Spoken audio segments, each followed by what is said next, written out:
How's it going, Battle Squad? It's Michael here, and welcome to Pokemon Blaze Black 2 Egglocke. Last episode, we took on Berg, and we got the third badge. I don't know, was it Insect or Bug badge or something like that? We lost two team members on the way, and we finally have them replaced on our team. So we have Dolores the Scorpion on our team, and then also Lady Spikes the Maractus. So, before we get any further, you may have noticed that on my sidebar I don't have a webcam anymore, mainly because I had a lot of technical difficulties with my sidebars, well, not my sidebars, just recording my videos in general, just because for some reason my videos would get a little laggy when I'd record everything at once. Basically, it's a hardware limitation, which, yeah, my computer's getting old. I knew that. It's like, I don't know, maybe 5 years old now, 6. It's getting up there, and I'm due for an upgrade, so hopefully we'll be able to upgrade soon. But as of right now, I'll be not using webcams for any of my projects. And, you know, maybe I can make it work at some point, but as of right now, it's not going to work. And you may have noticed, well, maybe not, this is actually post-commentary. And the reason why this is post-commentary is because, well, here's the deal. I've recorded with Audacity with my commentary. That's usually what I do with, you know, these type of videos. Anyways, my webcam must have not liked when I talked about, you know, the whole deal with, yeah, I got rid of my webcam, so it just happened to be the default on Audacity. I didn't notice. So basically, all my commentary was recorded through my webcam. And the microphone quality, let's just say it was very cringy, and I did not want to use it. So, yes, that was very unfortunate. It wasn't on my Yeti, but that's why I'm doing post commentary today, and I'll make sure I never do that again. So I made some different, interesting changes, to say the least, for this video. So I decided to cut to the main points of this video. So yeah, I'm not gonna cover, like, I'm not gonna have just the whole entire video, because I know there are a lot of points where I was just talking about nothing, or I explore things that ends up not giving me anything. So I just decided to cut to parts that actually were significant in the episode, and Colress happens to be one of them, which was actually a kind of smooth transition there, you know, being post-commentary and all. But yes, this guy wants to battle us, and yeah, he's looking at our Pokemon, he's like, ah, it's science! But yeah, whatever, he's like, wow, you're so fantastic, even though you only have 3 badges. So, basically, he wants to battle us, and I say no, to be funny, just to see what he has to say. And it turns out he just like, oh, just meet me at Route 4, we could battle anyways. So really you have no choice whatsoever. And yeah, he wants to bring out the maximum power Pokemon through trainers. Or is there some other different method? I'd like to test my theory by battling with you. And I say no. Either if you say yes or no, I believe he says the same thing, because he says either way. And yeah, right here I decided to go buy some lemonades. And yeah, I did spend a little bit of money on that. You know, it heals 80 HP. And it's pretty good for this point of the game for the price it's at, with a few bonus ones and also buying a few lemonades, because, you know, sometimes another lemonade drops as an extra, which is actually supposed to be pretty rare, but it happened 3 times. I got 13 lemonades, so yeah, we should be all set for all this stuff up here. So what I'm going to be doing here is I'm going to be going and leaving Castelia City, and I believe I talked to a couple of people in the tunnel. I decided, oh yeah, that's right, Bianca. Pfft. Okay. Yeah, Bianca, what she does, she wants to give us a dowsing machine, and yeah, I wasn't real excited because I don't normally use that, especially in a Nuzlocke run. So I thought it was pretty much a waste of time, but I was like, whatever. So I didn't even read her commentary, and I just went and moved. So I was hoping these people would give me any items, but I believe they don't give me items. So there we go. Okay, so as we go into Route 4 here, first thing I decided to do is talk to this guy. Thought he might be a trainer, but he's not a trainer. But he gives you advice about saying, hey, Pokemon are in the darker parts of sand. I was like, oh, maybe this person will talk. No, she's actually someone that will battle you. So, this is our first battle with Dolores. And yeah, it's definitely a good one. And, you know, this commentary just reminds me of back in the old competitive battling days when I used to talk about all my moves. You know, it's kind of like throwback. I kind of like it. So, Dolores. Moveset. It is Hone Claws, Bug Bite, Night Slash, and Poison Fang. So, I decided to go for Poison Fang on Togepi, even though it's not necessarily a fairy-type Pokemon until Gen 6.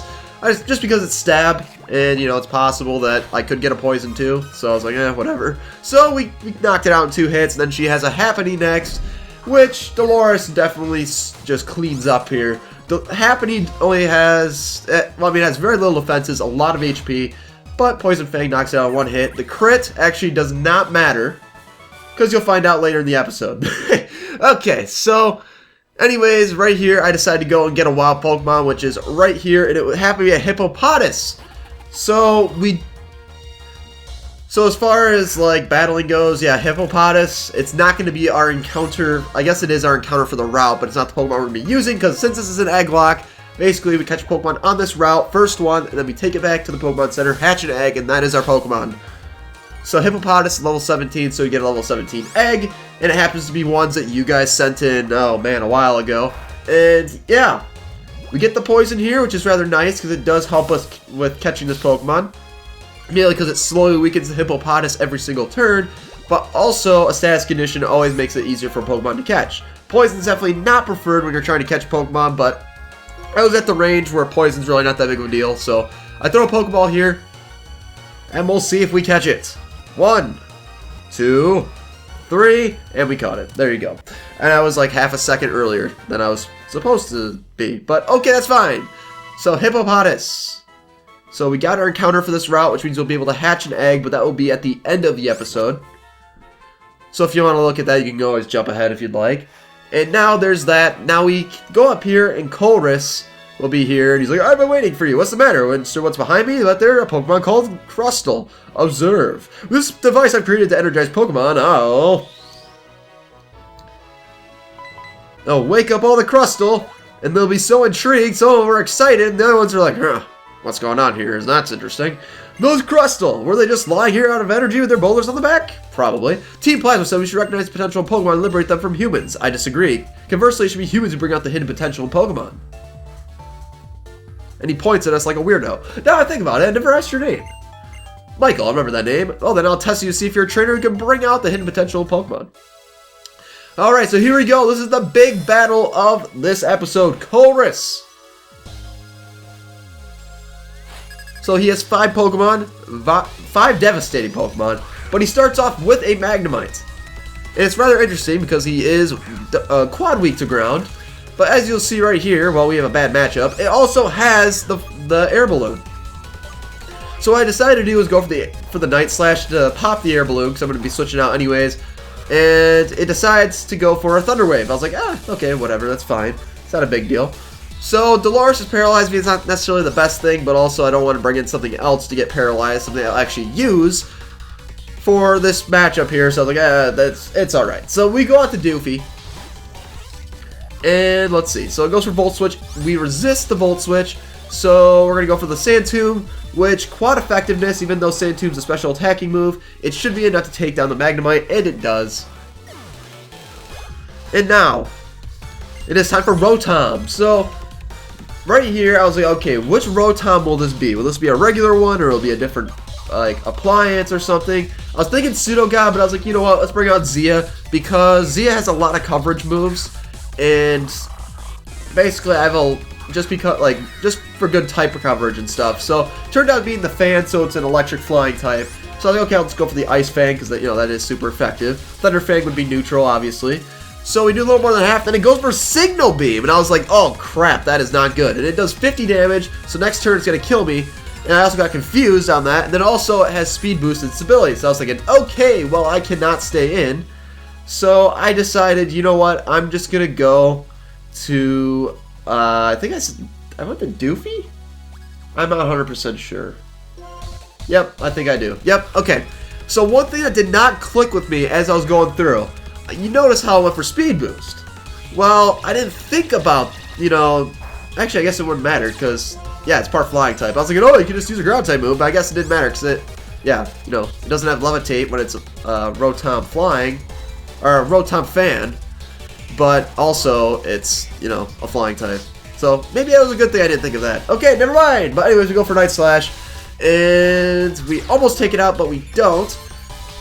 So I was thinking, okay, you know what, whatever, we'll just hit it again, knock it out, and then a Hyper Potion. I was thinking, great, Colress can actually use Hyper Potions, wonderful. So I go for a Night Slash, hoping for a critical hit, but it doesn't do anything. So yeah, Speed Boost, I think it's like +4 now in speed. Anyways, it was outspeeding before this anyways. It goes for Night Slash, I'm hoping not for a flinch, and then it flinches. And I was thinking, oh, great, that really stinks. But I was like, you know what? Since Colress used an item, I'll use an item. So I decided to use Lemonade on Doofy. Because this is really our only option against this Rotom. And it ends up missing with the Air Slash, which was very, very good. I really do appreciate that. So Night Slash, I was debating between Night Slash and Cross Poison, I believe right here? Yes. So basically what I found out is that they both have 70 power and they both land critical hits easily. I was thinking, you know what? I might as well go for the Cross Poison because not only I get the high crit ratio, but I have the opportunity to poison this thing. And it turns out I got the Quick Claw boost there, and we got a Cross Poison, didn't get the poison or the flinch. Goes for Night Slash, does 30 damage. I was like, you know what, let's just keep going here. And you get a second Quick Claw, which was rather clutch. So I was thinking, okay, could this take it out here? No, it doesn't. It lives with a sliver of HP, goes for Night Slash. So I was thinking, oh crap. So I know I can live at least one more Night Slash. I believe I don't heal up. I was like, okay, unless I get critted here, I think I'll be fine. So I was like, you know what, I'll risk it for the biscuit. And I decided to go for the Cross Poison. And we happened to get the Quick Claw again, 3 turns in a row. I'm not sure how common that is. I'm pretty sure that's pretty lucky to have 3 times in a row where Quick Claw activates. So now when it's time for Metang, I was like, you know what, let's just go out to Dante. Doofy's getting a little low on HP, so I was like, yeah, let's bring out Dante, do some serious work with that. And yes, Dante has the Intimidate, but it doesn't affect Metang because it has a clear body. So we're just going to go for the Fire Fang, and I believe it does a little more than half. Yep. And then it goes for Bulldoze, and I freaked out there, but it did less than half. So I was like, whatever. Even if it outspeeds me here, it won't kill me unless it gets a crit. And it turns out we outsped him anyways. So Metang is down, and now his next Pokemon is Clink. So I was like, you know what? Clink is like, it's not that good of a Pokemon. I'll just stay in, go for Fire Fang, take it out. It's probably slower than Dante, even with -1 speed. It turns out that was the case. 1-hit KO. Clink is gone. And now Colress has one last Pokemon left, and that is Porygon 2. So right here, I was debating on who to send in, because Porygon 2 is pretty devastating considering the fact that this is a challenge mode of Blaze Black 2, so it could basically have any move that would be good. An ice move, a fire move, electric move. I know it's going to have Tri-Attack because that's like its signature move, so I was expecting that. And it turns out I decided I want to go for Lady Spikes, which hopefully, come on, can you do it? I don't know if you'll do it relatively quick here. There we go. Lady Spikes. I was like, you know what, let's give Lady Spikes some screen time. I know I could take one fire move if it did land a fire move on us. So I decided to go for, okay, it goes for Trace, and Trace's Storm Drain, which is, okay, whatever. We go for Seed Bomb here, and we'll see how much this does. Basically, Scout Out, maybe we can do half. Does way less than half, goes for Tri-Attack. And then, yeah, there was a crit, and it almost killed us. It almost killed Lady Spikes, which would have been absolutely horrendous. I was like, you know what, I'm going to switch out into Pseudo God, predicting the Tri-Attack. And I guess if it does have anything else that Porygon can use against me, then I guess it'll use it. But Pseudo God will come in and, okay, it goes for Psyshock, which is very interesting because Pseudo God has a lot of defense, and basically, even though that move is a special attack, the damage is based on your opponent's physical defense instead of special defense. So I'd say it's a very good move when someone's expecting you to use, using it as a special attacker, and then just they bring out a special wall like Blissey, but Psyshock's a physical move, so yeah, it does a lot of damage to Blissey because it has terrible defenses. But it's gonna go for Psyshock here, does absolutely nothing. Rock Slide comes in clutch and knocks it out, I believe. Yes, it does. Critical hit, not sure if it mattered, and that is it for Colress. Splendid, you are quite the trainer. I see, just like the gym leaders in each area, or come on, pick up the pace here, buddy. The Elite Four champion in the Pokemon League, you bring out the power Pokemon and be kind to them. That's the kind of person you are. I'm extremely grateful for your help, so here's a token of my gratitude. And we get TMO3 Psyshock, which I don't know if he actually gives you Psyshock in the original games, but yeah, anyways, if you talk to Pokemon, it'd be even better. There's no way like that, something like that could ever exist. Well, I hope to see you again sometime. So, off screen, I check. Well, not necessarily off screen, but when I cut it out, I was checking if any of my Pokemon can learn that TM. And it turns out none of them can. I wasn't expecting it, but, I just thought I might as well check. Anyways, this police officer wants to battle us. And, yeah, here we go.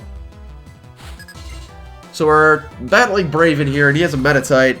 And one thing that's kind of interesting is that because of his dialogue saying that he has a Herdier, this guy actually does not have a Herdier because, you know, it's a hack that, you know, Driano gave them better moves. Or not better moves, better Pokemon. So it's like, he kind of threw off your little dialogue. But whatever. So, one thing I was real concerned about here with Metatite was I was concerned that it was going to be going for a Psychic type move. But ended up going for a Hidden Power that was not very effective against Dolores. So it decided to stall a little here with Detect, but we're going to knock it out. There we go. See you later. Next Pokemon. What was the next one again? Noctowl. Okay, so I decided to switch out into Pseudogod. Mainly because, well, yeah, it's an easy kill for Pseudogod. Let's not make it difficult. So there we go. Pseudogod, come on out. So Noctowl, I believe first turn it goes for a Psybeam or something. Confusion on us while we go for the Rock Slide. And that should knock out the Noctowl if I remember correctly. It does. Okay, cool. And let's see. You get a level up. Pseudogod level 31. And that is it for Braven. I see your strength is quite dangerous. Alright, so one thing I thought I would check is might as well check this little spot here and see if there's like a hidden item. Which, like, I was thinking, oh, I might as well bring out the dowsing machine. And I was like, that's too much effort. I decided not to. But anyways, we got through all the dirt there, the sand, and we got, you know, without any problems, so that's good. So Lady Spike's going to be up top because we see these two fishermen here. Obviously, they'd be good for Lady Spikes to battle. And we got the Prism Scale. And I believe I spent a little bit of time looking at it and trying to figure out what that item was. I was pretty sure that, well, of course it evolves a certain Pokemon. I was thinking it was Phoebus that evolved into my Lotic. I didn't actually check after, you know, this video, but yeah, I'm pretty sure that was Phoebus that it evolves. And I also talked about if we ever got a Phoebus, I'd make sure I'd use it just because, you know, Phoebus is the best Pokemon ever. And plus, my Lotic's even better. My Lotic has a lot of HP, has a lot of special defense, and a lot of special attack. So it's a relatively cool Pokemon, and I've never used one before. And I was like, yeah, might as well, if we ever got the opportunity to use it, I would definitely take the opportunity to use it. So anyways, that fisherman started off with a Basculin. It was a joke. Frillish comes on out. It's a water ghost type, and I believe I just spam Seed Bomb, and it should be a one-hit KO, if I remember correctly. Yes. I mean, we are 10 levels higher, which I think is kind of weird that all the boss fights we've had are at the level range that we are at right now, but then all the trainers are like 20s. So I thought that was kind of odd, peculiar, but whatever. So Lady Spikes almost gets a level up, but we should get a level up after this Pokemon, Corphish. Which, I mean, it's kind of cool as a Crawdaunt, but Corphish is not necessarily very good, but that is okay. Corphish is down, and that is it for the first fisherman. Lady Spike's level 31, and that is it for Andrew. The victory that got away was this big. Yep, That's wonderful. Okay, so now the second, you've been caught by a powerful hook, which is me. I have a battle with you using my freshly caught Pokemon. Yeah, I was hoping this guy would have a Phoebus. You know, because, you know, there were a lot of diverse water-type Pokemon with these two trainers. I was like, oh, come on, Phoebus, you can do it. But yeah, Phoebus doesn't end up showing up. So, I take out the Bastion with a Needle Arm, and I believe the next Pokemon is a Remoraid, right? Yes, okay. And I believe I just spam Needle Arm or Seed Bomb, whatever I use. It's really all these Pokemon are weak to me, so it doesn't matter which one I use. Remoraid gets knocked out. And then we have a Tentacool. That was the point. I was like, come on, Phoebus! And it didn't happen. We got a Tentacool, which is like, you know what? That actually makes sense, because usually Tentacool is very common in many Pokemon games. You should expect to see that. So, there we go. There's Tentacool. It's gone. That's it. See you later. That's it for Hubert! And then he's talked about flipping and flopping and flip-flop, and, you know, whatever. That was rather interesting, to say the least. So, let's see. I believe I switch a Pokemon up top. I switched Dolores up top, right? Yeah. So I was like, yeah, at this point, I was like, wow, I think everyone on our team actually has gotten some screen time, which was rather cool. So, anyways, we're going to move on, and I was looking for some items there, and I didn't get them, so I was like, yeah, whatever. And we move on, and then I start exploring this route here, because I didn't remember this route being real developed in Black 2 and White 2. I remembered it being, you know, not developed in Black and White. I mean, I've been playing Black and White recently, and it turns out, yeah, as far as these buildings go, I only show buildings that actually have something that I actually get from them, so... yeah, there was nothing real significant in the first building. And this one was rather interesting. She's like, I want to trade your Scorpy for my Togepi. And right there, I was stunned. I was like, what? I was like, how come I have a Scorpy and I just happen to have one? And then she's like, hey, take my Togepi. At that point, I was wondering, you know, I'm sure if I deposited the Scorpy in my PC and then just gave her, I put a different Pokemon in my party, and then she'd be like, trade her that, you know, stuff like that, but whatever. Anyways, we picked up a wide lens there, which is the reason why I kept this footage, and then we move on to the next building. So, actually, no, we missed an NPC down here, so I decided to talk to him first, and he talks about the desert resort and crap, and yeah, move up here, there's another building, and is there anything worthwhile in here? I'm pretty sure there is if I didn't cut it. And this guy says there's nothing here. Thursdays, Pokemon Fly here. And yeah, oh yeah, this guy gives you an item. Yeah, it gives you citrus berries, which are rather nice. So, one thing that's interesting about citrus berries, I mean, in older games, it gave you a set amount of HP. But in the current games, citrus berries, they heal a certain percentage of your HP, which makes them rather useful. And I looked at it in the bag while I was talking about it initially. And then, anyways, we go up here, and it was like, do I really want to go any further? I was like, let's check out this building. I mean, we were getting pretty up there on time. Anyways, this person's rather interesting. So she mimics the sound of one of your Pokemon, and she mimicked Maractus. And then she gives you an item, which is a Poketoy. So I believe a Poketoy, I didn't check, but the Poketoy lets you escape battle if you can't escape. Anyways, they mimicked one of our Pokemon. I didn't recognize it, so I was like, I don't know what would it be. And it turned out it was Sudowoodo, I guessed correctly. And yeah, she only gave you one item. I thought she gave you more, but she didn't really do much. So anyways, this guy talked about there being brats and don't judging a book by its cover. And then as we're walking back, this person wanted to battle us again. So this, you know how I talked about earlier? I was like, oh, that crit on Happiny. It didn't matter. Well, yes, it did not matter, because you'll see in this fight, Dolores will be fighting the same exact Pokemon with the same exact moves. And yeah, basically this battle hasn't changed much, but I decided to keep it because, you know, I have to show every single battle in case, you know, something happens to die. I mean, I highly doubt Pokemon would die against this trainer, but, you know, I still have to check. So here we go, the Happiny comes on out. I'm like, okay, let's see, moment of truth. Did that crit matter? We go for Poison Fang. Like I said earlier, killed it in one hit. So, whatever. So that was it for that battle. So, yeah, now I'm going to be cutting ahead up here, and it turns out today is a Castelia Cone Day, which is rather nice.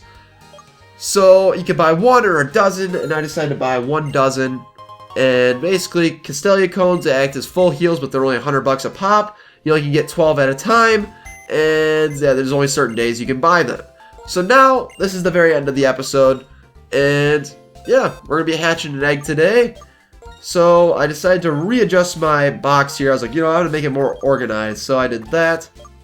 And then I put the hippopotamus, like, we're carrying it around, and we're finding out where we need to start. And it turns out box 3 is where we need to be. So I did the number generator, and 1 second here. I was pulling up the app on my phone. That's one thing about not having a webcam is I don't have like video to show, you know, what the random number generator gives me, which is kind of unfortunate, but it's not that big of a deal. So the first roll, I got a 1, and then now we're doing the whole section, which one, and then okay, it's the last one. We got 6, swapped it out. Here's the egg, and its name is Porky, which was rather interesting. So what we did is put Maractus in the PC, although it really didn't matter what we put in the PC, and we hatched the egg. Oh? What's it gonna be? I already know what it is, but you guys don't.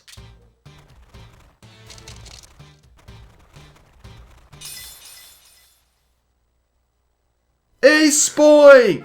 Yes, a spoink hatched from an egg, which is rather interesting because of the fact that I have never used a spoink. So, I might be using it on my team at some point. So, I'm going to be giving it its name. So, we'll do that right now. And there we go.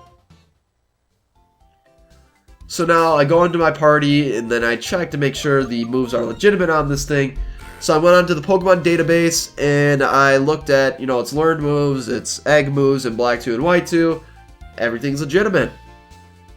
So yes, they were all egg moves. None of these were level up moves, which is rather interesting. But we have all egg moves, so it's all legit. And now it is time to use rare candies and bring it up to level, what was it, 17? I think it was 17. So there you go. At level 14, it's trying to learn Psybeam. I decided to get rid of Future Sight instead of Psybeam, mainly because I don't like the whole wait 2 to 3 turns to have Future Sight go off. So I was like, yeah, let's get rid of Psybeam. I mean, at least Amnesia could be useful because, you know, boosting special defense. So I got rid of the Future Sight and learned Psybeam, and then we got it to level 17. So yeah, that was this episode. This was normally about 37 minutes. I brought it down to 27 minutes, yeah. So if you guys enjoyed this episode, be sure to hit that like button, be sure to hit that subscribe button for some more Pokemon Blaze Black 2 Egglocke, and I'll make sure my commentary doesn't fail ever again.